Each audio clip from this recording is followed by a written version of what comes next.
Good evening, ladies and gentlemen, and welcome, welcome, welcome to this very, very special occasion.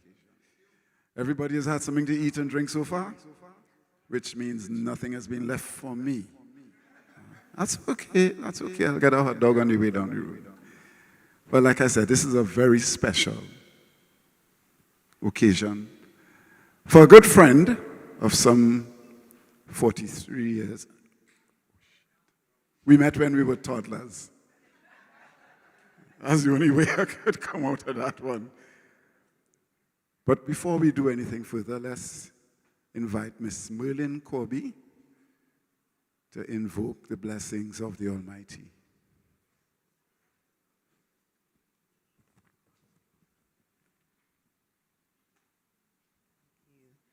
Good evening. Let's go to God in prayer. Heavenly Father, it is such a glorious opportunity to say thank you, a glorious time to say thank you. Thank you, Father. Thank you, God, for giving Ken the creativity and the perseverance that he needed to complete the book. Thank you so much. Thank you, Lord, for all those who supported, for his family who put up with him at the times when he probably wasn't available. But thank you so much for the editor, for all the support he would have received while preparing this book. Father, we pray that the book brings healing to his soul, that whatever he wanted to accomplish, he would have accomplished. We pray, Father, that his family, we know how proud they are of him, and so are we all proud of him. We pray also that he will feel accomplished, he will feel joy, and he will feel celebration because of what you have allowed him to produce in this book. We thank you. Make the evening successful, Father. In your name we pray. Amen. Thank you most kindly. Now I'd like to invite the gentleman of the evening, the star performer. Ladies and gentlemen, Mr. Ken Corbie.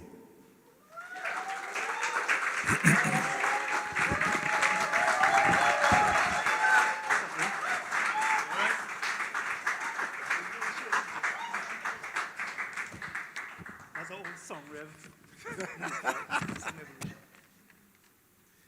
No, I must. Yeah, go ahead. No, yes, of course. You have my cycle shorts in the back, right? Right. No, I must admit that I've been both shocked and humbled when Ken asked me to do this. Humbled because Ken is Ken. He's a master at everything that he does. So to be invited to share this moment and guide the thing along, leadership, I was humbled. And I'm shocked because I didn't even know Ken could read, much less write.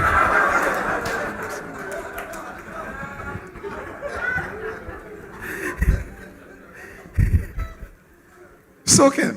No, it's true. I can't read music. Right. Yeah. And you know what? You hired me to play music in your band. I Yes, couldn't I read. did. That says something, right? Yeah. Yeah. There are things in life you regret, but dare not talk about. No, but as you mentioned that, just a brief segue before we get to the real thing. So we needed a guitarist, and somebody said they know this fella from South who does kind of play guitar, and if we could try him out. I mean, really, Charlie's roots had Tony Voisin. Anybody here remembers Tony Voisin? Amazing guitar player, and soca riding high, and they have Tony Voisin. And they tell me about this guy, Ken something or the other, who does play guitar from South, and give him a try. Lord have mercy. I tried everybody else. And when they didn't work out, I agreed to try him. Here now, in my life, and I had Tony Voisin as the pinnacle of soca guitarists. When he stepped into my band room, Tony went to second place. No disrespect to Tony. This guy. Let me keep it the calypso now. Okay. Lie, that is lie. Lie, your hair lie. But, I mean, writing a book, Yeah. Oh, God. What really got into you to make you decide to write a book? I mean, I really want. We have discussed some stuff. Yeah. You didn't share this one with me because we thought we'd leave it so that you could get all the real reactions from me when you told the truth, something that is quite a stranger to this gentleman. But let's move on. So, what really got into you to do this, a book on leadership? I'll give you two answers. Okay, yes or no? The first one, no, yes and no, yeah, true. The first one is a real one, right? I wanted to be famous. I'm serious. I thought that when I wrote this book, right, everybody would find out who Ken Corbie was and stuff. You know, that's a kind of fantasy, right? Really fantasy. No, I don't really want many people to know who I am. The rehearsed response. Okay, let's hear that one. Is that, which has some truth in it, right? Is that, you know, I started coaching around 2015. But a lot of the stories that I put in my book, I was telling to people, right? All my coaching clients know all them stories, you know. And I realized that the stories resonated with people. They felt like it was relatable, you know, it could make sense. And it created some self-awareness and in some instances, some change. So I felt, you know what, I really have to write this book. It was imperative that I took the ideas, you know, from here and I put it in a book. And then I'm a storyteller, right? And that's why the book is really a book of stories. So it was really just to be able to provide my clients, right, with something more, a reference point they can go to. Yeah, and hopefully in the process, I'll get a little bit of fame. Well, you were already famous. I didn't know that. I saw through that. No, it became Ken. Let me, you know, again, and it's about Ken, but I'll show you how he impacted our lives. My brother was a mixing engineer for our band. I was a keyboard player. Keyboards had some kind of prominence in our band until he came along. I kid you not. Then, all of a sudden, there was this prevalence of guitar in the mix of the band, and it did us so well. If you have never heard him play, that's three-quarter your life down the drain. The book will make up for half of that on a different level. But you need to hear this guy play, seriously. You're listening, right? Dana, you're listening. You heard that? So when I come in your room and my guitar, don't chase me out of the room, please. As usual. I tried, it didn't work. So you put a lot of you and your experiences in the book. So having done that, and I open the book and I read it. Oh, you did? Just check in. You want the rehearsed response? Give me the rehearsed response. I wouldn't put you on this. The real response? Of course I read it. The rehearsed response now? The rehearsed response? Of course I read it. Oh, the real response now? Of course I read it. Ooh, all right. You're on a roll. Yeah, I'm very rehearsed. So I guess the whole point of this is so that people can benefit from your experiences. Now, all teachers say that. But not all teachers mean that. Right. Most of them mean, let me not be judgmental. Some of them mean, you will listen to what I say, you will read what I write, and wherever. If it resonates, if it doesn't, no big thing. I am sure because I know some of you that you have taken it beyond that. Yeah. So what's the end result? What you want to happen? Yeah, you know, the thing is, in my practice as a coach, I'm careful not to attach myself to the result too much, right? I am not the one that is doing the change in the coaching process. And I have to give my coaching clients some time because I don't know where they are. Sometimes they're starting from here, but they're trying to get here, right? So I'm not going to attach too much to the results. I just take it as it comes. If they take the lessons and they do it, fantastic. If they take the lessons and they don't make the change, I'm forever hopeful that the change is on its way. Not seeing a change today has nothing to do with what's going to happen tomorrow. The change can come at any time. In fact, I remember I was about to say when I was young. But let me change that. Which is still young. Thank you very much. You're very perceptive. Yeah. I remember when I was just started to work, and they would send me on training courses and stuff, right? I didn't understand a lot of things that I went to do in those training courses. It was long after those training courses that I realized that, wait a minute, somebody said something in this training program that resonated. It resonated 10 years after, 15 years after. So I'm always hopeful that a person can change. It doesn't take a lot to change. It can happen in a moment. The trigger or the impetus could come from anywhere and anyone. I hear that, and you've spoken in your book, in fact, right under the name, it says Lessons from Unexpected Teachers. Yeah. What are these unexpected? Who are these unexpected teachers? Yeah. To me, I always could know, except for once in my life, I would know who my teachers are. Right. They're very well defined. They're introduced to you most times, whether officially or not, but you know where this is and this is. But it seems to be core to this book, the concept of unexpected teachers. Yeah. Interesting question. Could I take some time to answer this question? Yeah, take all the time you want. Let me ask Tisha, because Tisha is a timekeeper here, the event manager. She make a joke. Okay, so let me just say it this way, right? What's playing on 97.1, FM 97.1 right now? Why don't you have a clue? Because it's not on right now. It's not on. Before me. It's not on, communicating. right? You're not on the frequency. Yeah. You're not on the frequency. Yeah. Okay? If you were on the frequency, you would be hearing what's playing on that station right now. Mm-hmm. The fact that you are not hearing it, is it not playing? Yeah, I hear you. Huh? I hear you. It's playing. It's just that you're not on the frequency. But the unexpected teachers have lessons, right? And the lessons are all around us. They're everywhere. You know, it's pervasive.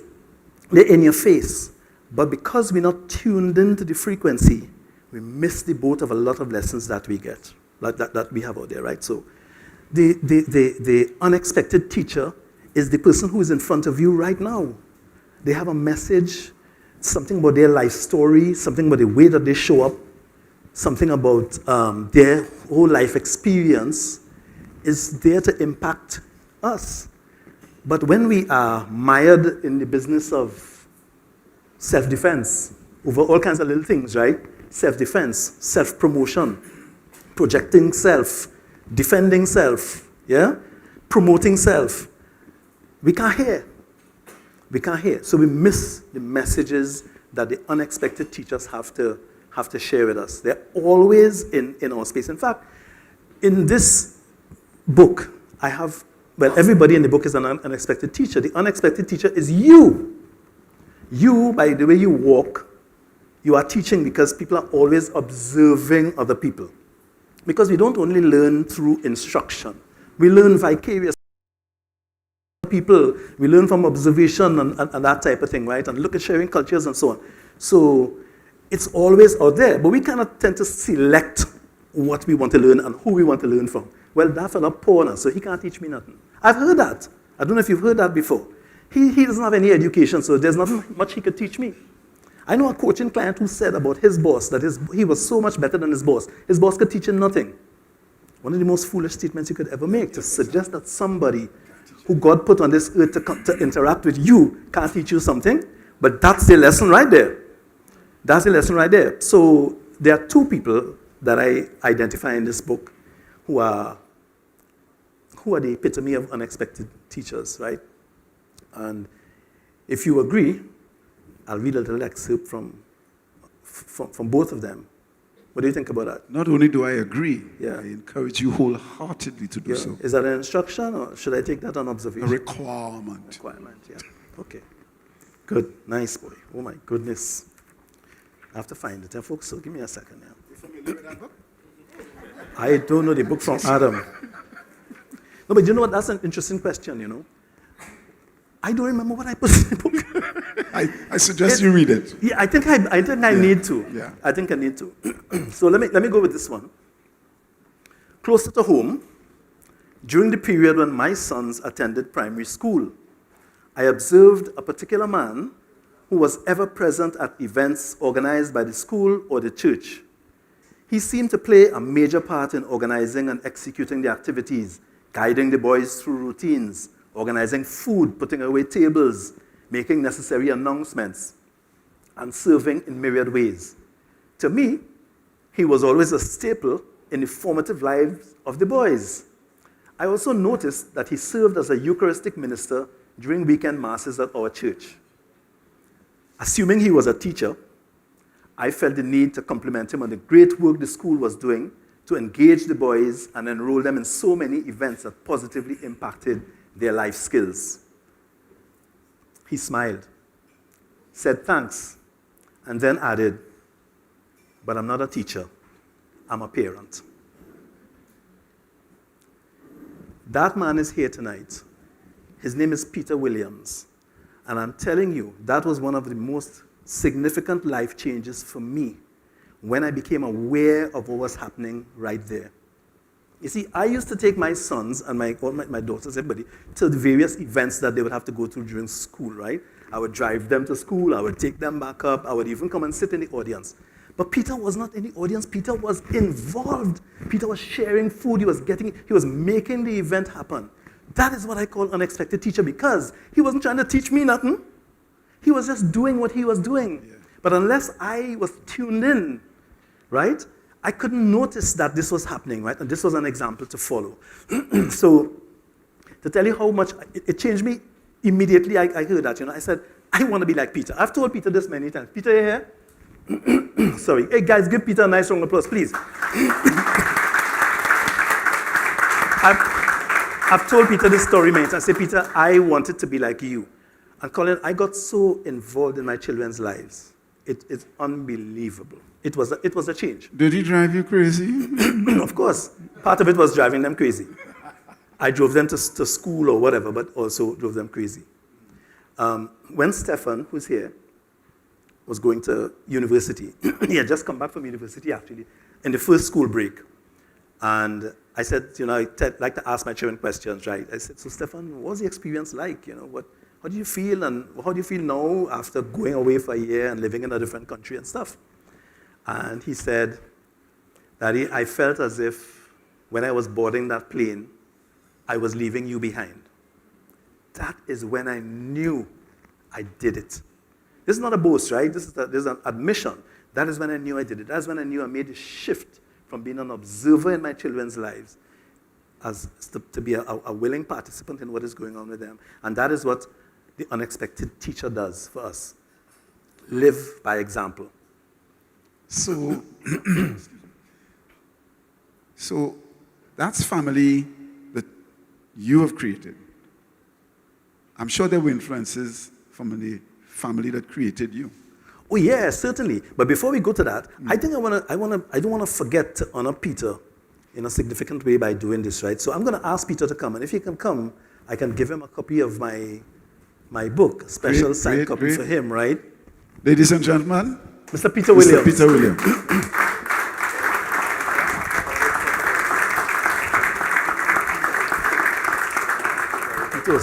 Thank you, man. To buy a book, You came prepared to buy a book? Come, you have to take a picture and get a photo and all that kind of thing, man. Thank you very much. This is the man himself. Thank you. Excellent, man. You don't get this one, we get to keep it for you. This is show one now. This is show business. But we have one for you, so before you leave, you have it. Thanks, Pete.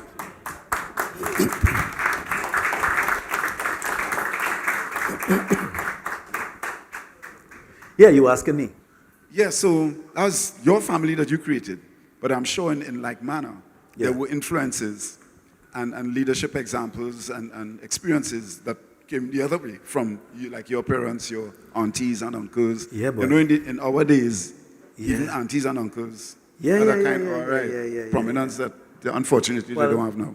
I grew up in a very, very close-knit family. I was one of the fortunate boys. I mean, I had my father at home always, my mom, my three sisters, and my brother, my one brother. Hey, by the way, my brother is here and it's his birthday tonight. Hey, Carl, say something now, man. How's the man there? Happy birthday, man. Happy birthday. Happy Man. birthday to To you. him. Go ahead. Happy birthday to you. Happy birthday, dear Carl. Happy birthday to you.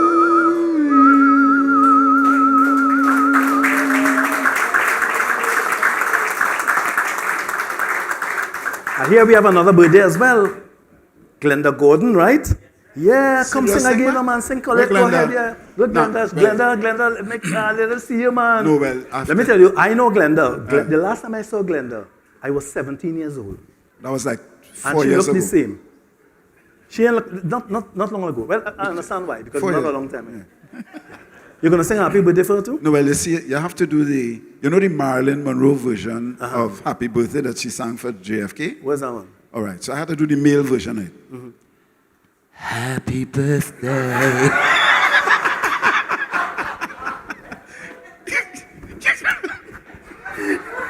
Before we get censored, all right? Happy birthday, dearest.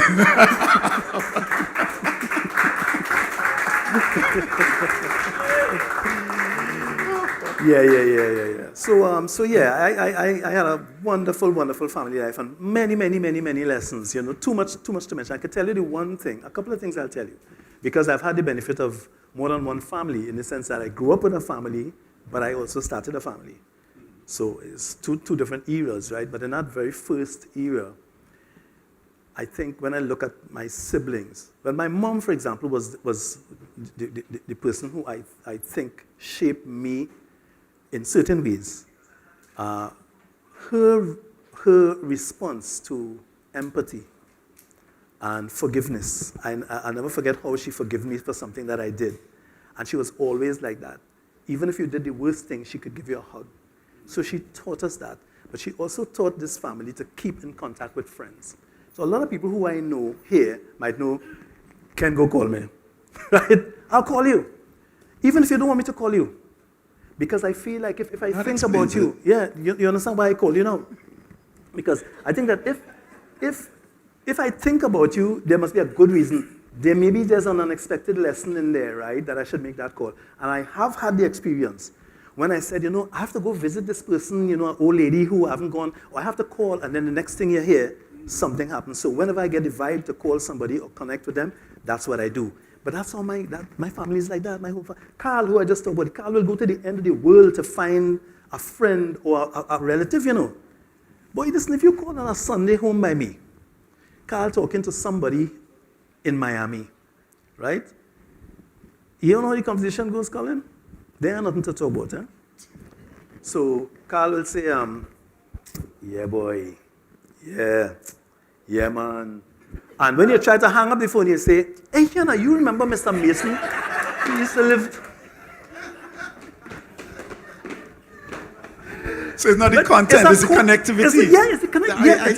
It's a Corbie thing. It's a Corbie quality, right? We stay in touch with people, and that was one of the major lessons for us. The other one, I think, was resilience, right?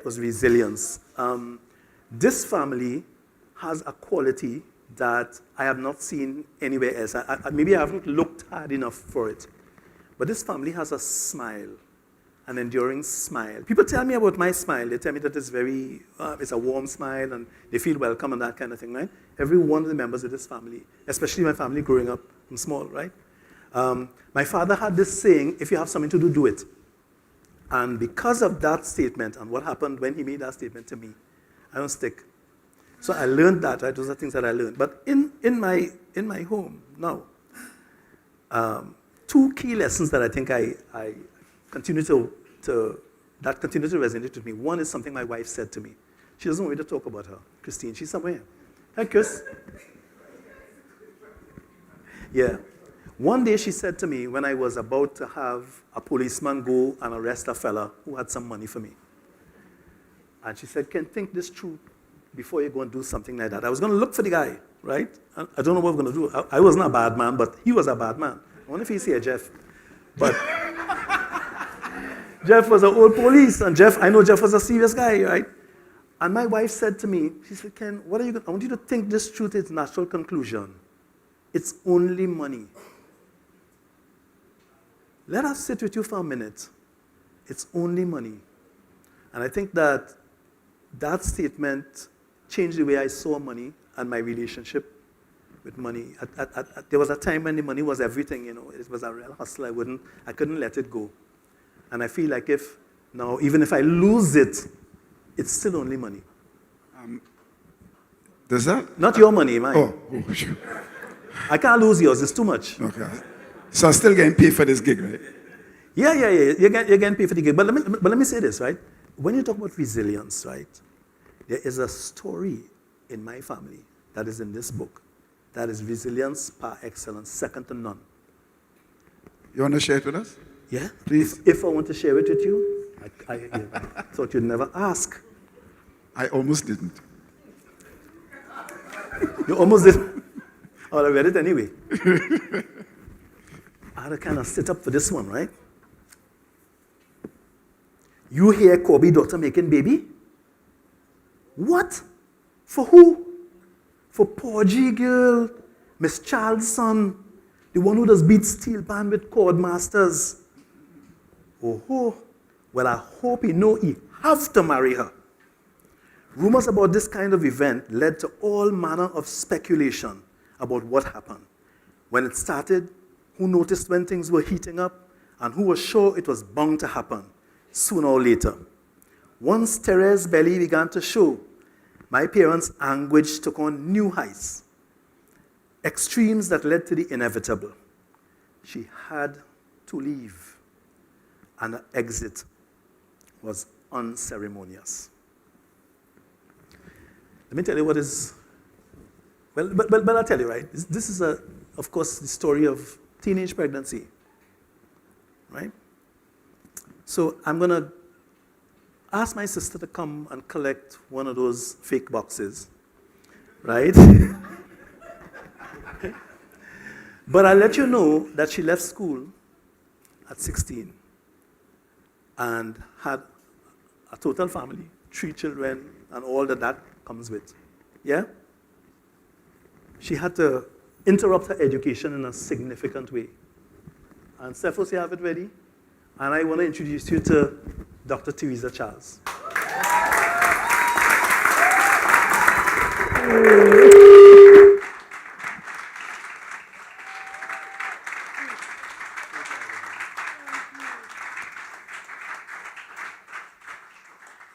You have to take picture and all that kind of thing, Yeah. Excellent. Thank you so much, my lovely, handsome baby brother. My baby brother, thank you so much. I really do appreciate this beautiful. But you don't get to keep this one, right? But you know the drill, right? That's nothing. For all those who have to come, you know what? You know the drill. I also ordered 2 already. Oh my goodness, yeah. Thanks. Thank you, 3. You're very welcome. Thank you so much. Thank you. But Colin, wait. I forgot the second unexpected teacher I was telling you about, How was that? Because you're talking. Oh. But that's what you're paying me to do. Yeah, but the kind of money I pay you. I should know when to shut You up. should know what yeah. So this unexpected teacher I'm talking about here is actually a teacher, has been a teacher.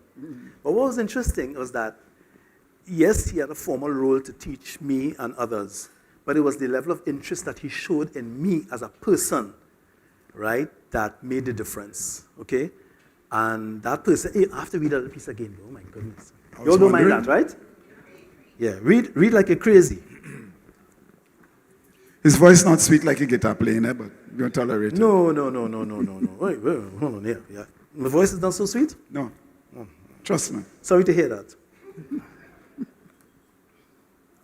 Whenever he spoke, you got the sense that he cared deeply about education, understanding it to be the great arbiter in the world, the way out for people who otherwise had no chance, people on the fringes of society, especially young, disadvantaged, and underserved males like me at the time, some of whom were showing signs of learned helplessness.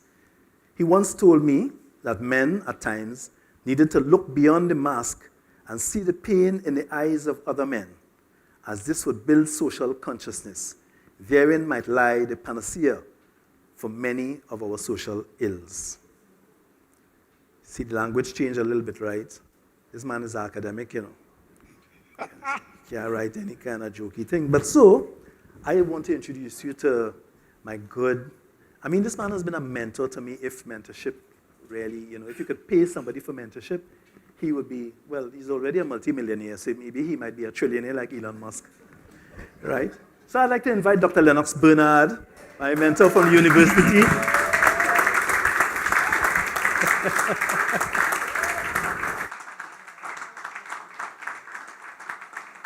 You're very welcome. I have to say 2 words too. You have to say 2 words? Okay. I have to say a little something. I would love to see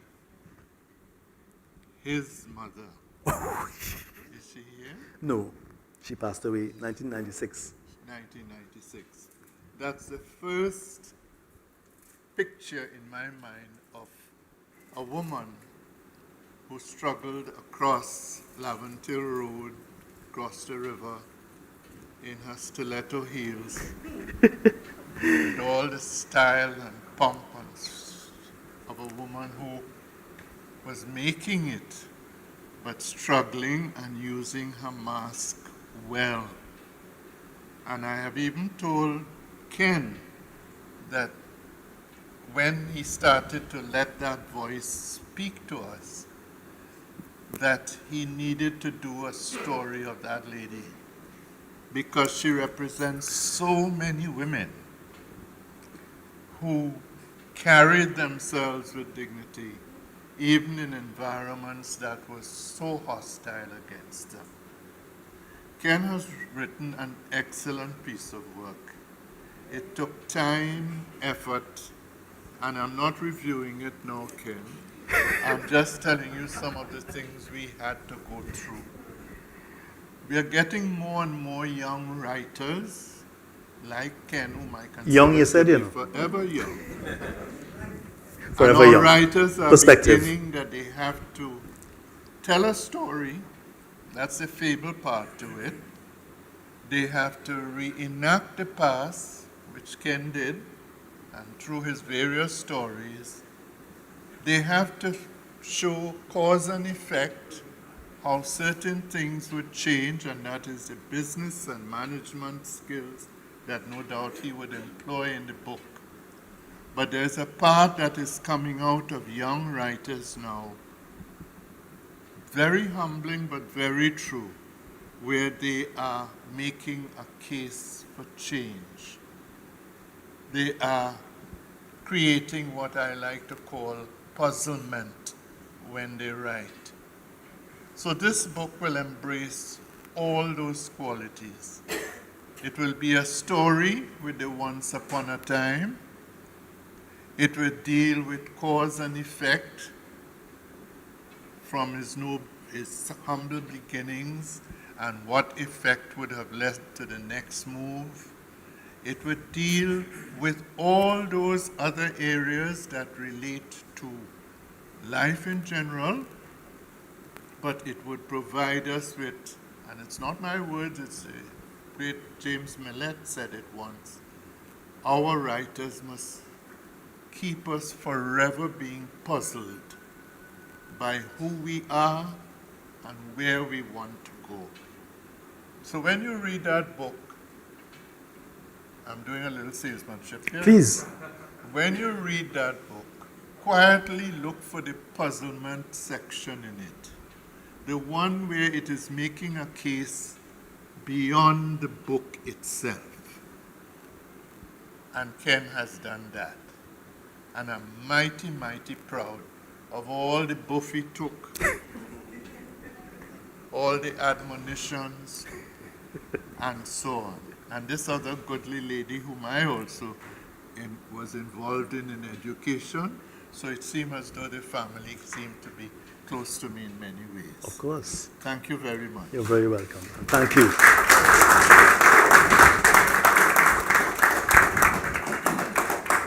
Oh, this is here. Yeah, it's inside here. But you don't get to keep this one. Oh, there's a dummy. This is the trick here. This is Yeah. dummy. Give me a good shot, you know. As soon as you finish, check the bar. A round of applause to Dr. Bernard. Thanks.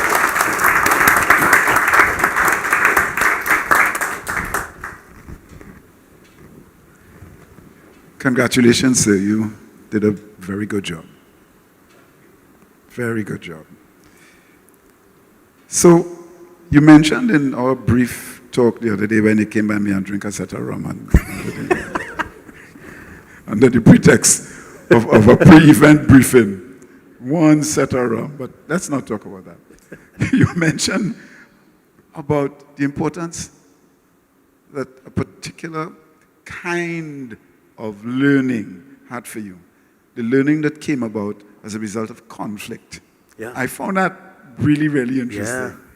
Yeah. So share about that particular kind of development. And Yeah, I mean, I'm still working on that, right? I'm still working on it because conflict is very difficult, you know. I mean, conflict it comes in opposition to how you feel. Exactly. And how you and what you believe. And so when you meet someone who kind of runs afoul of your belief system, the way you see the world, you have a problem. You have a problem. What people tend to do is to look for a fight when there's a conflict. I am coming from the place where I don't believe that all conflict is bad. In fact, some conflict is necessary because the tension of the conflict can bring about synergy. So you know how they say that the fight might start, but the making up is sweeter. You know what? You know about that, right? So the making up is sweeter. So we like any married couples here? You know that, right? The unmarried people wouldn't know. Yeah. So I advocate in this book for staying present in conflict a little bit longer and not running away from every conflict. Mm-hmm. Because I feel that when you hold on to the conflict for a while, if you can, you see the conflict as a bridge to your wisdom. What we're really looking for in this life is wisdom. You know, if we have wisdom, then we have everything else. And if you and I have a disagreement, that doesn't really make you a bad person. If I tell someone Colin is really, really a bad person, you don't really believe that you're a bad person, do you? Absolutely. Well, you're a bad person, that's true, but you don't believe it, right? But that's okay, right? But I also don't believe in whatever you think about me once it's negative. So there has to be some point at which you and I can meet. And you know, I had a particular conflict that I think I told of all the stories in this book. This is the one that I've told the most. Because one of the challenges that I see very often in my coaching work is people who are struggling with conflict. They find it difficult to have those difficult conversations, and they have the conversations with everybody else and all that kind of thing, right? So it just exacerbates the situation. But I had a particular conflict situation once at work with this guy. We couldn't get along at all. Right? And, well, I was his manager, and we had a cuss out. Imagine that. We had a cuss out. And you know who was doing the cussing, right? The other fella. The manager. I tried to save you. The manager was doing the cussing. Work with me. And I have said many times to people, there's nobody who could cuss like me. I take that, right? I take that as a truth. There's nobody who could cuss. I'm a real Trini. So, but I haven't done it for a long time. Right? I think I've passed that part of my life. And I'm talking about a very long time ago. But this guy and I had a really, really bad fight, you know, and we just couldn't get along. And he was putting obstacles in the way of everything that I wanted to do in this department that I went to. I was supposed to be the transformation man, come in and change up everything, right? And he wasn't going to have any of it. And he had a lot of influence with the rest of the team. And I was the only new person. And after that cuss out, he was the bigger man. It took about 3 weeks. And then he came back to me. And he said something to me. You have to read this in the book. This is one of the most important. He said something to me after we had a big fight. Why we have to read it in the book? What's your story, man? You write a book or you don't write a book? Writing is different from reading. That's quite true. That's quite true. Well, read what you write. All right, let me read what I write. Let me see what I write. Boy. Oh my goodness. That one far down in the book, boy. My goodness. Page 103. Here we go. One day, Miller informed me that the men were not going to be following a simple and harmless guideline that was being put in place to improve service levels. This was him deciding not to follow my guidance, purporting that it was the team's decision. It just took a lot of energy to deal with that kind of stuff every day. Right at that point, I had enough. I lost my cool. I don't quite remember what I said to him. I do remember, but I couldn't put it in the book. But I know it was loud, my language was caustic and colorful. Miller was shocked. He never saw me upset before, and he did not see that coming. He remained silent, and we didn't speak to each other for about 2 weeks after the incident. Imagine the two most senior people in a department on non-speaking terms. Imagine how divisive the environment becomes with energy being wasted on negative emotions rather than on creative problem solving. For 2 weeks, I kept to myself and focused on what I needed to do. I'll admit, I felt a sense of relief after the blowout. I got my feelings off my chest, and Miller was quiet. But I was worried about how this would end. I knew it was untenable, and we could not go on this way. You know what caused us to change? When Miller came to me and said, Ken, and I jumped when he came and he said, Ken, and he said, you know they have land selling in La Vega for $15,000 an acre? That is the most fantastic sense of leadership. It must have been very difficult for him to do that, right? Because you know how we are. When we vex like hell, you know. And we want to be the first to go back to make up. But he did it. He reconciled, and he did the reconciliation first. And I will always respect him for that. This story is, if you want to learn to deal with conflict in an organization, read the Miller story, because I'm really out there promoting the Miller effect. Is he here, by in the way? organizations? No, he's not. He's not? Yeah, he passed away. You surely make up? Yeah. We made up. I don't want to give away the whole story. Okay. But we definitely made up. It was a, wait, how you call that? Making up? What you call it? Like, there's a word for it. I hope not conjugal. I don't think so, you know. But you know what? His lovely wife is here. Sybil, could you stand and just let everybody see? Say hello to everybody. His wife is here, Sybil. You will read about Sybil in the book, so you know what Sybil looks like. And of course, his son Dane is here, and Dane is going to come and collect this nice token on behalf of his dad. Hey, listen, he looks exactly like the man, eh? I do. You want to fight me? You want to take a swing? Well, please, yeah, why not? Absolutely. It's a true honor to be here on behalf of my family and I. I've heard that story 1,000 times as well. I've heard it many times. And I'll say two things about my dad. I always tell people that I came from fantastic parenting. Just this afternoon, I was telling my mom, giving her a kiss and telling her thanks for everything. She said, where did that came from? It came from a place of love, because I got love. You know, so I gave that back to her this morning, I think it was. But Daddy was one person that he would always make up. I mean, a lot of times I would have been upset with him as a child, and Daddy would always be the first to come and say, sorry, Ken, I don't want to steal your thunder, right? But I have to say this. I remember a time. He was talking about me? No, I don't know. Not that time. And I was like 45 years old, and the first time I was ever upset with Daddy. In 45 years, I don't think my dad and I ever fell out. And I went out for the whole day. Unfortunately, I was back by home by then at the point in time. The whole day, 24 hours are out. I came back, thinking on the bed, how am I going to approach my dad? The next day, I walked into his room. He had cancer at the time, and I walked into his room. And I strategized what I was going to say. So I walked up to my dad, and I said, Dad, you know, yesterday I'm a big man now, and, you know, why are we falling out? And Daddy was like, we fell out? And I was like, I didn't catch it at first, eh? I was like, no, Daddy, remember you said this, and I said this. And Daddy was like, what are you talking about? We had a conversation yesterday? And he diffused the whole situation. And I just walked out of the room and hugged him and said, all right, Daddy. And he was really a person to forgive first. So what Ken said is totally true. And one of the things he always said as well is that the only thing that lives above the grave is your name. So Ken, I want to thank you for immortalizing him in a particular way in your book, because truly he was a great man. Absolutely. Did we get a photo? Yes, sir.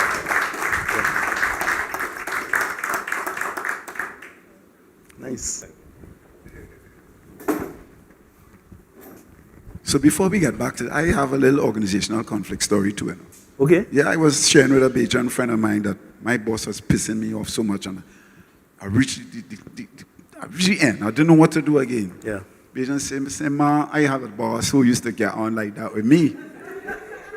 I said, "So how you did with that?" He said, "Ma, I went in morning and I push his door and I well cuss him out, ma. I tell him everything I want to tell him.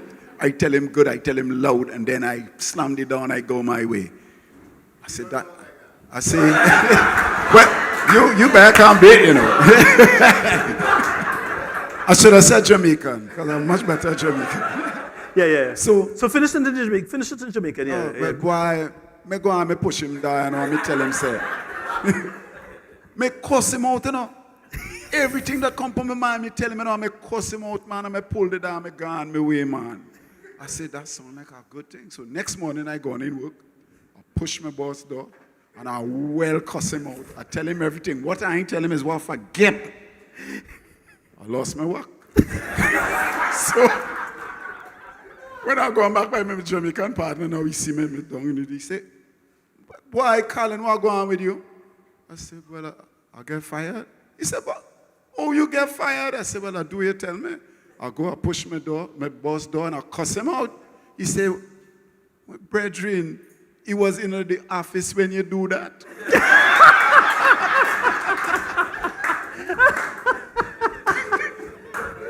Me never tell you do that.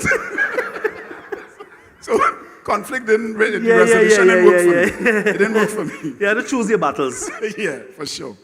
You know, I want to ask you something because as a fellow musicians, Yeah. I used to be. You once mentioned that there's an orchestral metaphor Yeah. that you like to make reference to, Yeah. as it aligns with the whole thing of leadership and so on. Share, even if you ain't sharing it with them, share it with me. Yeah. Sorry to yeah. be selfish. Well, you know, we get a chance to talk about music, right? Well, Yeah. of course, yeah, we're musicians and we played together for many years. So,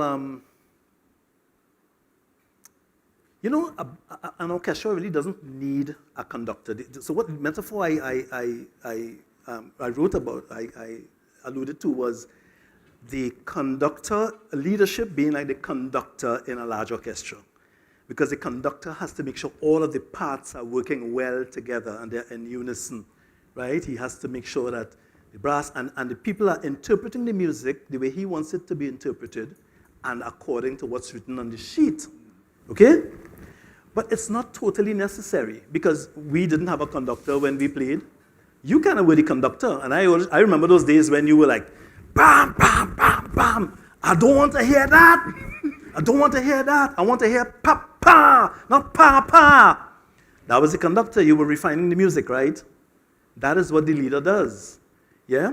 The conductor in an orchestra doesn't have to tell the players what to do. You know why? They have the fact that you are in the orchestra and you are playing, you are qualified to play. You were hired because of your skill and because of your experience and because of your qualifications and so on. So if you notice that when the conductor stands in front of the orchestra and they start to play, they don't look at the sheet. What do they look at? They look at the conductor. Could you imagine that? They're not looking at the music.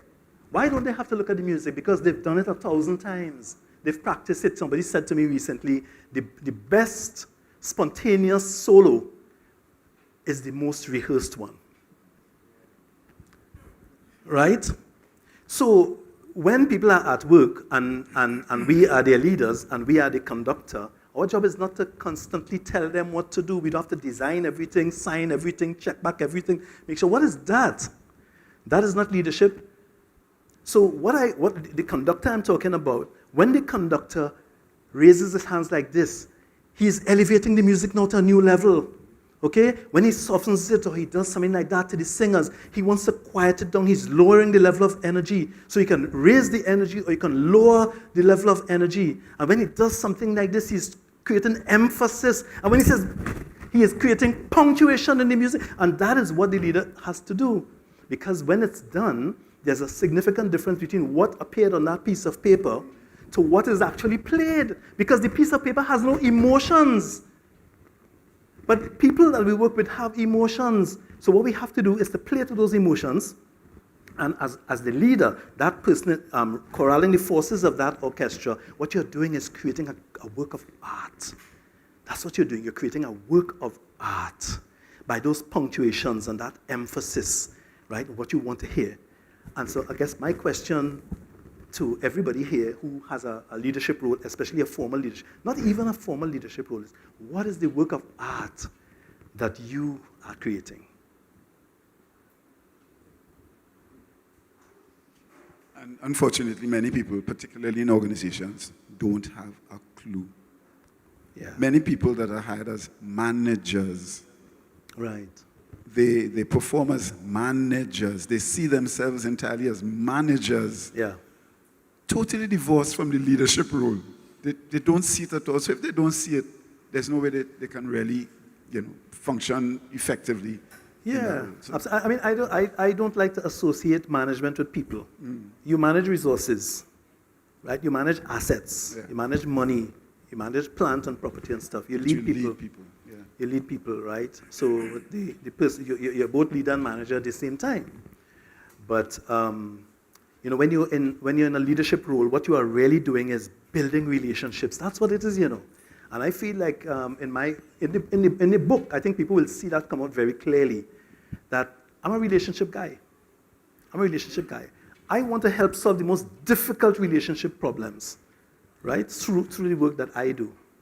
Because I think that's where everything lies, right? If people feel as though they are heard, they matter, they are loved, they are valued where they work, or even at home, you don't have to ask for anything to get done. You don't have to force them to work. You don't have to push them.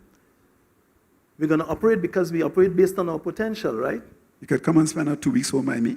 With who? Maturan. How old? Yeah. Way too late. And another thing that you crossed when we were speaking, and it comes back to the whole leadership thing you're talking about, and feeling and understanding. Yeah. Because you mentioned about that the leadership thing isn't static. Yeah. It's not one thing all the time to all people in all situations. Yeah. There's the question of situational sensitivity and style flexibility that goes with that. Yeah. And a lot of the book, although I was enthused by this, although it did not speak in official HR terms, the lessons were the same. Yeah. And they were profoundly the same. Yeah. So where are you going after this? Well, I want to go back because I want to talk on that music note, right? There's somebody who influenced my life, significantly in the area of music. In fact, I have a chapter in the book called What Music Taught Me About Self-Leadership. What music taught me about... Go back? Go in? Yeah? Okay. Colin said to go, so if you all vex with me... I instruct you. Yeah, I'm instructed, yeah. Let's see. Following instruction? No, we couldn't follow instruction in the band. Yeah. What music taught me about self-leadership? Hey, listen, this is a story. Time stood still. I froze. I stood there holding the bass, waiting for him to return my guitar. First verse, chorus, second verse, chorus. What was going on? I was confused. I wondered if he was just doing a dry run or a quick warm-up. But we were halfway through this song. When was he going to bring my guitar back? Now, from time to time during practice, he would take my guitar and play a bit to lead the choir through a part of a song. But he never let me play the bass before. This time, he never returned the guitar. And before I knew it, the performance was over. It was surreal. Still standing there with the bass, I saw him heading toward me with a familiar look of angst on his face. Head bent slightly forward, eyes looking over his glasses. He glared at me and then barked, "Corbie, you mean to say you didn't play a single note? What kind of musician are you?" You would never guess who this is. Somebody you know very well. Well, I read the book. You read the book? Yes. Yeah. And this was in school. So I was in school. So we were doing he used to take me all over the place with him to play music, right? And I was 17 years old, right? And we were playing for one of his best village groups. And he is playing the bass. He's supposed to play the bass. I'm talking about a big violin and double bass. I saw intimidated by that thing. And then he just handed it to me and walk away with my guitar, which I am in my comfort zone. What the hell am I going to do now? And I just stood there with that thing in my hand while the whole performance finished. And the man was pretty pissed off with me because he was rather strict. And what was interesting is that, you want to hear about unexpected teachers and everyday leadership? I was 17 years old, and this man was my teacher. And I had the utmost respect for him, and he made sure of that. You know, when I was talking with Chucky, and Chucky asked me, what school was that you went to that my dad taught? I said, Belmont Secondary. He said, oh, that was his first assignment. He was 19. But if I meet the man now, I might hit him to cough and tell him, oh, you can't talk to me like that. You understand what I'm saying? Because he was 19 years old. That is a testimony that leadership doesn't know age. You can be a leader at any age, right? And so I want to invite Glenda, my darling Glenda Gordon, for my music teacher, Mr. Roland Gordon, who was an icon in the folk music category in Trinidad and Tobago, the Panorama Judge, everything, Best Village, anything local, he was there. And I know tonight you're going to hear a little bit from his son, but not speaking. He's going to sing something, and I want you to remember, when he sings, you're actually hearing the man I'm talking about. In fact, when you see him, you will actually see the man I'm talking about. So Glenda, would you like to come? Guys, could you give Glenda a wonderful round of applause?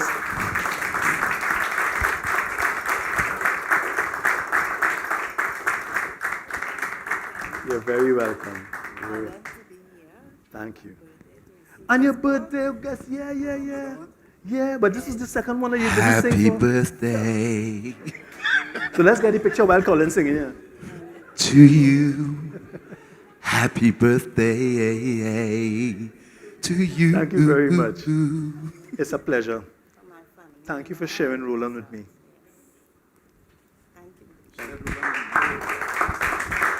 Yeah.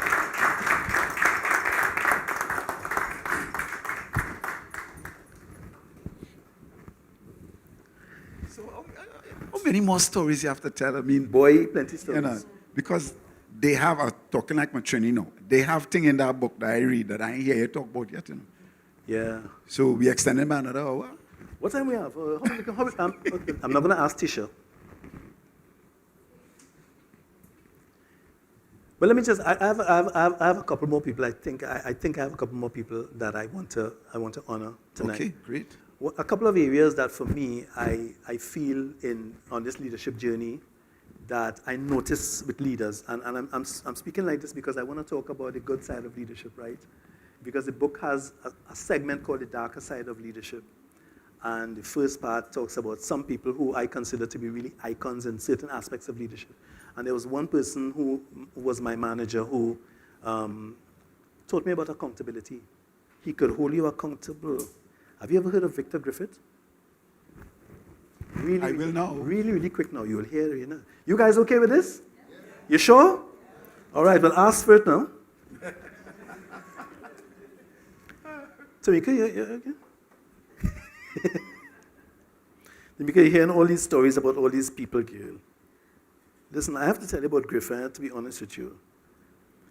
Great leaders inspire respect by their mere presence. Just the words Griff coming ignited a flurry of activity everywhere in the store.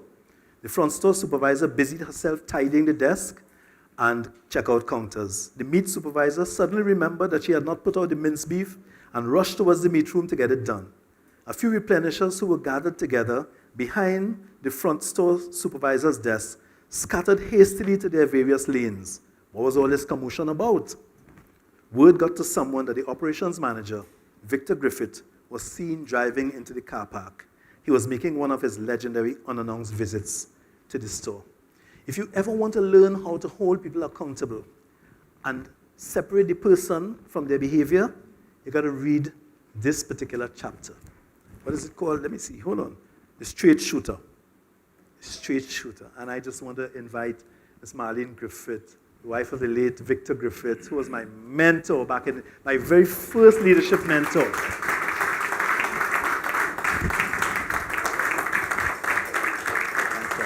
Come on this side here so the camera could come and... So we had to hold it and smile and thing, you know? Yes. That was fast. You're very welcome. Thank you so I much. would have been very proud of this. Thank you very much. I know. I know. He was a gem. He was a gem. No nonsense, Victor Griffith. Let me go to the other one time? One time. Okay, good. So I have a couple, I think it's one more. Yeah, man. Okay, here we go. Oh. So this one I want to talk about is trust. It's really where my heart is. It's the work that I really dream of doing, helping leaders in organizations to become trusted advisors to their people. And it's a missing gap for me in leadership, right? Too many leaders don't trust themselves. And the way I see it is when you don't trust other people, it's really yourself that you don't trust. Because if somebody is qualified enough and good enough to come into work in an organization, your responsibility is to trust them.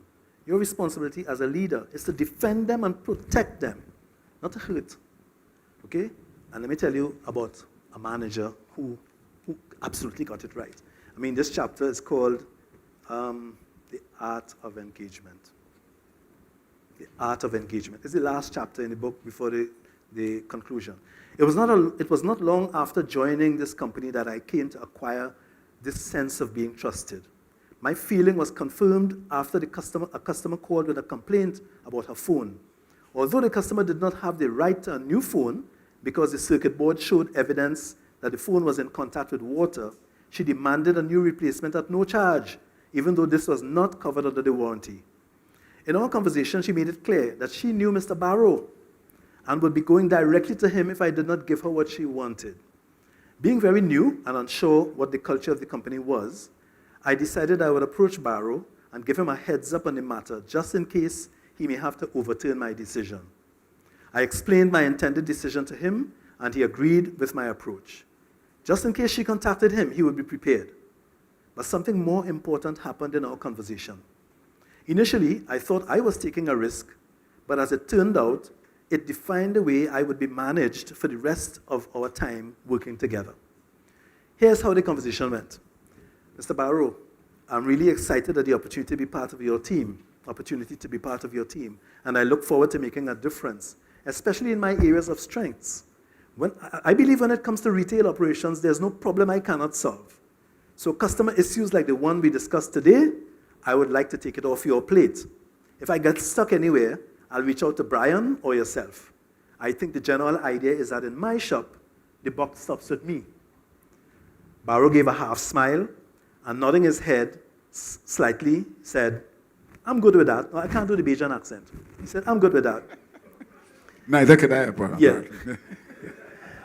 During that intercourse, I thought I was setting the pace, but I would soon find out that Barrow was ahead of me. It was always his expectation that his managers would take full control of their functions. He never got involved in the daily operations of any department under his control. His focus remained on strategy, inspiration, empowerment, and removing barriers to allow his managers to forge ahead and achieve their goals. That is what leadership looks like. Get out of the way of your people. Let them lead, and you lead from behind. And so I went to call Ricky, because Ricky is here. Michael Barrow lives in Barbados. He's unable to be here, but his son, Ricky, is coming to take, hands down, hands down. I want to hear the accent. Hands down. I want to hear the accent. Yeah, let me hear the accent now. Quite small. My father, he says, he said he couldn't make it, Yeah. but he's very humbled by the fact that you would mention in the book, and he wishes you well. Thank you very much. Thank you very much. Hey, listen. Gotta get his picture. Gotta get his photo. Come on this side so we can get you nice and thing here. Hands down, the most empowering manager I've ever worked with. If you work with this guy, it's sweet. It's sweet. It's sweet. Thank you. God bless him. Yeah, God bless him, man.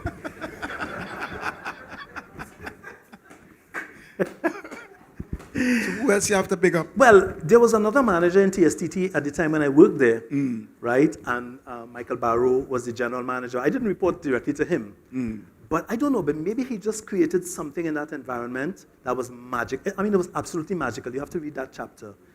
But my direct manager, who reported to Barrow, was a guy called Brian Wood that I'd like to invite now. The single most empowering manager that I've ever worked with. I didn't have to ask him for nothing. I just go to him afterwards and say, this is what I did or this is what I'm going to do.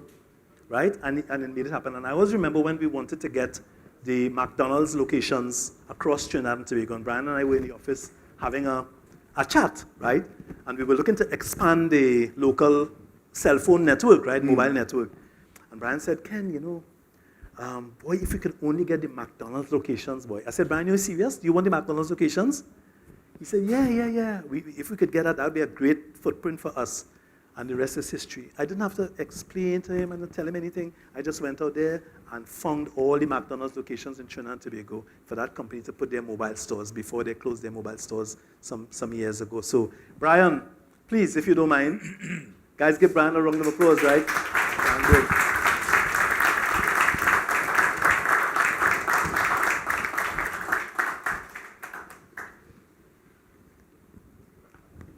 I have plenty of stories about you. I know that. I'll tell them more. Don't tell them all. No. I will leave that to Colin. I know they have some stories too. Yeah, you take this picture first, and then I want to. Yeah. Picture first. All right, nice. Now this gentleman here Which one? was my manager. Wait, where are you Before going on here? I knew that he knew Ken, because I met you in '98. I met Ken in 2002. Much later, yeah. 2001, 2002. Okay. Right? So I was his manager and he was my manager. I just want to get a picture with him. Yeah.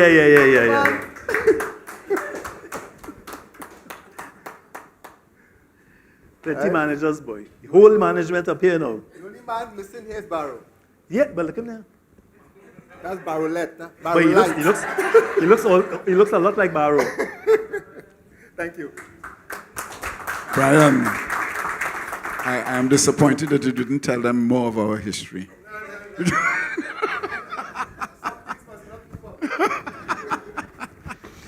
So the reading is over. Really? Did you enjoy the reading? Yeah. All right, yeah. No, we could sing. Having read, you could sing. You what? Having read, you can now begin to sing. To sing? Sing, yeah. Sing what? Whatever. I used to sing in Song Rev when you feel like singing. I never sang a note in Song Rev, but you used to sing, so I never sang. Oh God, Listen, no. this man is a virtuoso. Let me tell you something about Colin, right? Colin plays multiple instruments. If you go on YouTube, you will see him coming first in the Pan Calypso competition, singing Pan is Mine. And listen, I can't get this song out of my head every day. I actually went to reharmonize this song a little bit and do it very, very slow. So I have a bossa nova version of it to send to you. Thank you. Pan is mine. Pan is mine. Pan is mine, mine, mine, mine, mine. Pan is do do do do do do. Pan is do do do do do. Pan is whip boom rip dick do do do. You serious? Yeah. Yeah, but I'm working on it. I'm working on it. I'll send it for you. All right. So what But he about... plays the trumpet, the guitar, the bass guitar, the keyboard, the steel pan, the violin. Oh, you didn't know he played the violin? No, I didn't know that yet. But what he really meant to say is that I play with. I am not an accomplished musician by any standards. So excuse I'm me. familiar with those instruments, but excuse me. I'm not a standard at any one of them. Stop while you're ahead. Listen, we were playing in a fete, right? Song Rev and a fete. Anybody knows about Song Rev here? Yeah. I noticed the young people here say a thing. Yeah, boy. We were playing at on Ryson Road, YMCA, I believe, right? Yeah. On Ryson Road. Yeah. And I saw you and Oba. You had a tenor sax, right? Alto. Alto sax. He had a tenor sax, right? Yeah. And both of you started riff with this sax, boy. That was my most exciting night. Honestly, you all were playing soca rumba. Soca rumba. Soca rumba. Pop. Shake your body line.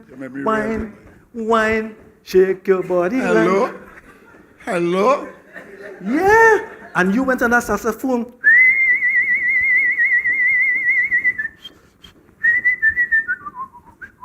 We could whistle like you could play. Yeah, I can't play a note. Yeah.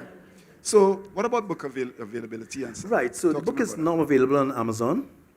that. Congratulations. It has been on Amazon for a few weeks. Yeah. But if you're looking for it, you're going to have to look for Kenneth Corbie. Most of you know Ken. But when I search for it under Ken, I can't find it.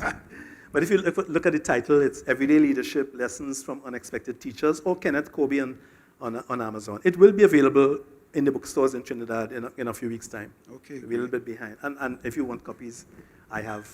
And people who did pre-ordering and so on. Yeah, well, some people here said that they wanted to get a copy tonight. I think Stefan and his team and Right the team there. is there. You can go to them and sort it out and come and take a picture with me with the book and stuff, right, when you finish. And if I signed all the books already, because I didn't want to create a public service event here tonight. So I signed them, but I do have a couple that are not signed for anybody who probably didn't order one and they wish to have one. Yeah. Okay, great. Yeah. You have to sign mine, you know. by the Oh, way. really? Yeah, Oh, yeah, but yeah, I don't want a yeah, picture with you. No, well, the feeling is mutual. No. Oh, really? So listen, you know, on all your talk, you've inspired me to write. Okay. And That's what an unexpected teacher does. you understand? So while we have been... So, once upon a time, Dan was the man in the van. That's chapter 1. Yeah, very, very interesting book. Wow. Yeah, our father. Did you check ChatGPT to come up with that? Except they said Dan is the man in the van. So I changed it. Because it has to be original. Yeah. Yeah. Dan was the man in the van. According to Gypsy. Yeah. Just as an aside, when he did ring bang bang ring bang bang, in his last verse he said he carried the song to a friend. And the friend said, oh God, but Gypsy, what about originality? He said, original, somebody sing it already. Yeah. A musician Love thing. it, yeah. So my friend, I really want to congratulate you on this step you have taken. I disagree with one thing that you said earlier, because apparently you were laboring under the misconception that you are not yet famous. Oh, You are very famous. is that right? Very, very famous. Trust me. Famous have- people have big bank accounts? Huh? Famous people, they have big bank accounts? Apparently not. Oh, okay, then I am famous. That goes with notoriety and infamy, not necessarily fame. Well, looking for a little infamy if you know anybody who I has. could get some. But I'm really, genuinely proud of you. I really feel special that I had the opportunity to work and play with you for such a long time. Yeah, let me say that differently. Let me say that differently. Play Play music. music with him. And you mentioned about character and how your boss resolved the thing when he came and said, you know, you have... Land up in La Vega, yeah. We had, in the course of our 43 years of friendship, we had one falling out. Very early. And strange, you fall out, and that was the end of that as far as I was concerned. Only to discover, must be 30 years or more than 30 years later, Ken says to me, and we've been in touch, you know, we talk and whatever, and then one day he says, I need to tell you something. Remember what happened so. I said, yeah. He said, I'm really sorry about that, you know. That bugging me for years. I said, Ken, you ought to be a madman. 30-something years, and you honestly was carrying that he felt he had, you know, done wrong, and that, hey, we all make mistakes. Let me tell him what it is. I played in Songrev, and the last night I played in Songrev was the 15th of February, 1982. I'll never forget the You night. see how long he carried it? Yeah, I carried it because I cried that night. I was working, right? I was a working man. I wasn't playing music for a living, and I was working at TCL actually. And I used to have to get up in the morning very early to go to TCL, and the band was scheduled to play. But Colin is a kind of guy. Let me rat on him now. Colin is the kind of guy in music where he's very he's very concerned about the brand of Song Rev, you know. The music was really very different, right, Brian? It was very, very different. And it was because of Colin, right? And he was stickler for perfection in the music. But he wanted the band to play last. So when people leave, they will hear, they remember Song Revolution experience. And that was always beautiful. But boy, I'm stressing because I have to go to work in the morning. And that night I just, you know, and it wasn't just about that, you know, it was just like the whole process of music was getting me tired because we had to come to these levels and we would take hours where we would do a level and we will go back and then we have to come back to play in the night and stuff, right? A level is like you go and you test out everything and you make sure you're a song check, right? And so it was happening for a long time. And that night when Song Rev started to play, I wasn't there. The band played without the guitar that night. You wouldn't believe how that hurt me, boy. I actually went to St. James. I slept in St. James that night, and I could hear the band playing in Lions from St. James where I was. The band never sung so bad, boy.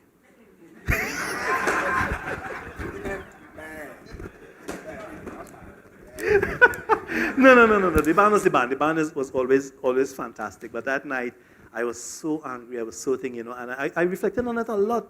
You know, and this is part of my own journey, right? My own leadership journey and how I respond to things and how I talk with people who I'm coaching about how they address things that are happening to them. You know, so that was a wonderful experience. I mean, I'm glad you accepted my apology and the rest of the band did. As unnecessary as it was. It was unnecessary. He said, what are you talking about? I can't remember. But there we go. So, Colin, thank you very much. I mean, I really appreciate the opportunity to do this interview with you. You know you were standing, right? Yeah, of course. Yeah. I was supposed to come here, it's great and the first thing that we should hear in this interview was, "Welcome to the Corey Shepherd podcast." I could do that. That was the idea. I could do that. Welcome to the Corey Shepherd. But Corey damaged his Achilles and the second one, and he had to do surgery. I think he had surgery today. So I really appreciate you saying yes to this, man. You know, it was like a no-brainer. 400,000 And I couldn't think of anybody. You understand what I'm saying? I couldn't think of anybody else who needed the money.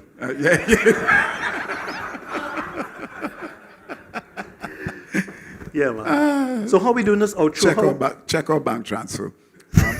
How we doing the outro now? Where's the outro? Well, we just invite people to mingle, mix, drink something, eat something. Hey, you know, you real have it. Cork, you know, Q-U-E-R-K, cork, you know. What? Well, I ain't calling no names, but a man say he expected 2 beef pie and a pelori.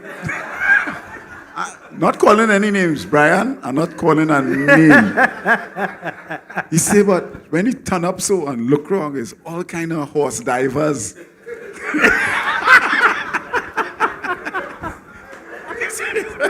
Horse divers, boy. Yeah, and you know, he said they're serving it buffet style, you know. Yeah. Okay. So, I'm really impressed. You put on a great show. I expected Nothing less. You, Ken, I kid you not. It was a privilege. It has been, because I want to sound past tense. Yeah. It has been a privilege knowing you. And But you're going to stop knowing me, Tom? no, I said it has been. Oh, okay. So it implies the present continuous. It implies that. Yeah, I was never so good on English. You can read the book and see. You knew my mother, Ken, so you know where that comes Yeah, from. oh, yes. Right. So, ladies and gentlemen, thanks for being here. I hope you'll continue to be here a while and enjoy the ambiance and company of Mr. Ken Corbie and his family and friends and colleagues. Thanks again. You're the man. You have to announce Chucky. Huh? Chucky will sing something for Oh, us. yes. Chucky. I forgot. Chucky is going to be entertaining us. The brethren. Yes, man. One time. Come in. Thank you very much. Pleasant good evening, ladies and gentlemen. Coach Ken Corbie. Yeah, man. Congratulations, sir. What's up, Roland? Hold on. What's up, Roland? Roland is fine, wherever he may be. But hear this now. I want to say thank you for reflecting on Daddy in the way that you did. Right. You have an extra mic, by the way? Oh, God. Oh. All right. Very well. What are we going to do now? Hold on. Yeah. So, no, you made a statement that the most spontaneous is the most rehearsed. Yeah. I want to challenge that notion. Okay. because my daddy never rehearsed. All right. However, because he was so incredibly talented, Yeah. he could have done a lot of things on the fly. I mean, he could hear like a bat could echo map, so to speak. All right. Now, because he was so talented, he felt other people could have just jumped in on his spot. You understand Which what I'm is saying? why I think he did that to you. Yeah, yeah, yeah. Yeah? Yeah. No, I want to keep the tradition going. You want to do it to me too? Yes, sir. Grab a mic. Because you're requesting song. The man said we'll use this mic No, here. no, and he has a wonderful singing voice, by the way. I think he Right. does. I didn't know. I think he does. So the song that you request, you're going to sing with me. You're going to do some backup vocals with me. Okay, let me All right. Let me go with that. Give him the mic now, DJ. It's okay- Let's go. It's okay if I whistle. This is and a things? special request, huh? It's okay if I whistle too? Well, oh God. We need to hear the words, sir. My nation, where's the mic? Hey. Oh, you have my mic on? Whoa, Lord. Feel free to sing along with me, right? I believe in you. I will tell you when, right? Trinbago, this one's blessed twin island. Godfather of the whole Caribbean. All them neighbors used to look up at we. Now they hardly taking us seriously, you see, because we going through some hard times. The axe getting harder to grind.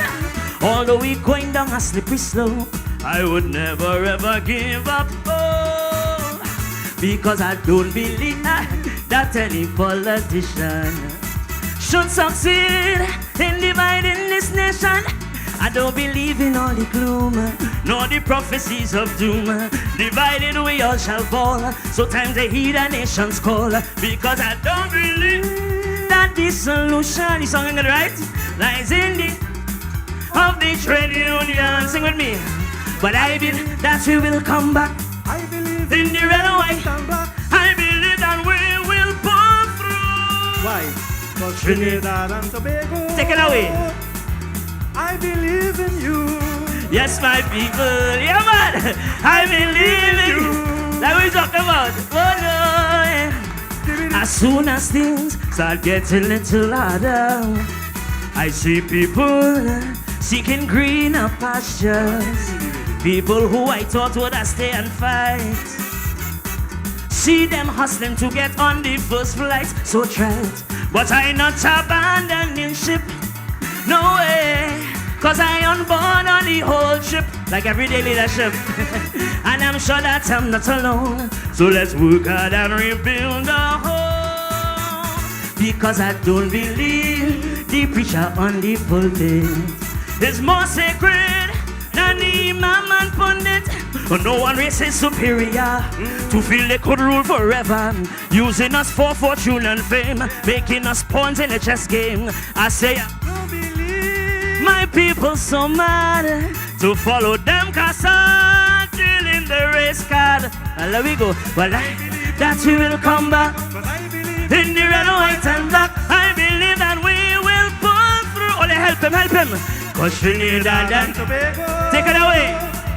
I believe in you. Yes, my people, I love it. I believe in you. Hey, harmony too. Hold on. I don't believe that this nation could be held to ransom, and that no Trinbagonian has a better vision. I don't believe that my people would sit and allow evil, and no patriotic Trini could put party before country. Who doing that? Call names. Call names. Come on, cause I believe that we will come back, and I believe in the Red, white, and black. I believe that we will pull through. Take me down, DJ. Cause Trinidad and Tobago. Take me right down. I believe in you. Yes, my people, you sing. I believe in you. We responsible.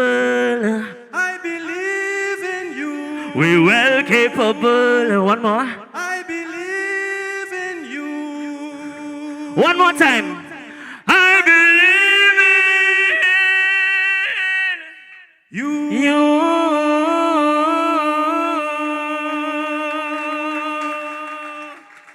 Well, make some noise, Coach Ken. A man of many talents, boy. Yes, sir. Give thanks. What to do with this mic now? You want to keep it? You could do. Hold on to it now. Ladies and gentlemen, today is my mother's birthday. Somebody say hip, hip, hip. Happy birthday, mommy. How old you turn? 7'4", boy. Aging like fine wine. Stand up and take a little turn now, mommy. I can show them the thing. Yes. Sweet and nice. Well, let's see where I get my good looks from. Say, yeah. All right, so my sister is also here, daddy's daughter. Make some noise for man, Lisa. And my auntie, Margaret, I call her Dr. Boss. Dr. Margaret Gordon is in the house, ladies and gentlemen. That is daddy's big sister. Yeah. So it's a family affair. And what is the most important thing in Christmas? Sir, after the Most High God, after Jesus, what's the most important thing in Christmas? Santa Claus. Santa Claus. Dr. Charles is the name? All right. Tell me, after the Most High God, what is the next most important thing in Christmas? Parang and food. Parang and food. All right. Well, let me put that second. I'm going to put this one third. All who believe in family for Christmas, say yeah. Let's go. Daddy, what This is my daughter in the background. Feel free to get up and take a little trip now. We are approaching the season. Where my family? How we go? Come on. Family. Christmas is a family. From the children to tante. Cousin, uncle and auntie. It's family. Spend Christmas with family. Keep your family close. Vibe could be sweeter than candy. All you have to sing with me, right? Well, everybody sing, whoa. Dulce caramelo, dulce caramelo, oh dulce caramelo. I think I some more volume, DJ. Yeah, man. Oh dulce caramelo, dulce caramelo. Let me sing some Spanish. A cada niña necesita una familia. A cada niña necesita una familia. Every girl need a family. No podemos olvidar a la familia. Respeta siempre a tu familia. Hear me now. You used to bathe with them in the rain and catch you being down in the drain. And when you catch yourself on that strain, them on your back again and again. So much a mango tree you climb. With them you spend so much of your time. Instead of getting exposed to crime, stay home and have a family line. Sing family. Christmas is a family. From the children to tante. I like how you catch it, yeah. Family, give me a chorus. This one is a family. Keep your family close. Vibe will be sweeter than candy. Well, everybody sing, oh, oh, dulce caramelo, oh, dulce caramelo, sweet caramel, uncle. Show them. Hi, hey, oh, dulce caramelo. Family is the first ones that you call when times get rough and you take a fall. So when things nice and your money tall, then you should link with to have a ball. But we should put the family first. About their wins we should always boast. So when you're taking your Christmas toast, cheers to the ones you love the most. Family. Christmas is a family. From the easy brother. Yeah man. It's family. Spend Christmas with family. Keep your family close. Life will be sweeter than candy. Well, everybody sing, oh, dulce caramelo, dulce caramelo. You keep the wow going, I go sing on top, right? Oh, dulce caramelo, dulce caramelo, dulce caramelo. Ah. A cada niña necesita una familia. Every boy need a family. A cada niña necesita una familia. Every girl need a family. No podemos olvidar a la familia. Respeta siempre a tu familia. You respect the family. One more time, sing me. Family. Christmas is a family.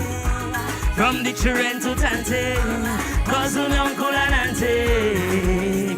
It's family. Spend Christmas with family. keep your family close. Vibe go be sweeter than candy. Only want to sing one more time? Well, everybody sing, oh. Dulce caramelo. Well, keep it going. Dulce caramelo. Song is nice. Dulce caramelo. One more verse. Family is the first ones that you call when times get rough and you take a fall. So when things nice and your money tall, them you should link with to have a ball. We should put the family first. About their wins we should always boast. So when you're taking your Christmas toast, cheers to the ones you love the most. Ladies and gentlemen, my name is Chuck God. It was a pleasure being here. Congratulations again. Coach Ken is the vibes. Yeah.